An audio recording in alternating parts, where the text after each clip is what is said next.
Artificial intelligence മേഖലയിൽ വനിതാ ശാക്തീകരണത്തിൽ ലോകത്ത് ഒന്നാം സ്ഥാനത്തെത്തി സൗദി അറേബ്യ. വികസന പ്രവർത്തനങ്ങളുടെയും വിവിധ പദ്ധതികളുടെയും ഫലമായാണ് നേട്ടം. മേഖലയിലെ വികസനങ്ങൾക്കായി നിരവധി പ്രവർത്തനങ്ങളാണ് രാജ്യത്ത് നടക്കുന്നത്. AI മേഖലയിലാണ് നേട്ടം. സ്ത്രീകളെ മേഖലയിൽ ഉൾപ്പെടുത്തുന്ന കാര്യത്തിലാണ് രാജ്യം ഒന്നാമതെത്തിയത്. സാങ്കേതിക മേഖലകളിലേക്കുള്ള സ്ത്രീ പങ്കാളിത്തം വർദ്ധിപ്പിക്കുന്നതിന്റെ ഭാഗമായി നിരവധി പദ്ധതികൾ നടപ്പാക്കിയിരുന്നു. സ്ത്രീകൾക്കായുള്ള പ്രത്യേക പ്രൊഫഷണൽ പരിശീലന പരിപാടികളും ഒരുക്കിയിരുന്നു.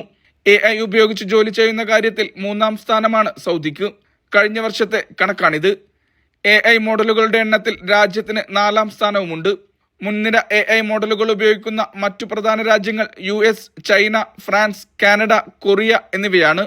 Saudi data and artificial intelligence അതോറിറ്റിയുടെ മേൽനോട്ടത്തിലാണ് മേഖലയുടെ വികസനത്തിനായുള്ള പ്രവർത്തനങ്ങൾ നിയന്ത്രിക്കുന്നത്. മേഖലയിലെ വനിതകളുടെ പങ്കാളിത്തം വർദ്ധിപ്പിക്കാൻ മാത്രമായി നിരവധി പദ്ധതികൾ അതോറിറ്റി നടപ്പാക്കുന്നുണ്ട്. ഗൂഗിൾ ക്ലൗഡ് പോലുള്ള വമ്പൻ കമ്പനികളുമായി സഹകരിച്ചാണ് പദ്ധതികൾ.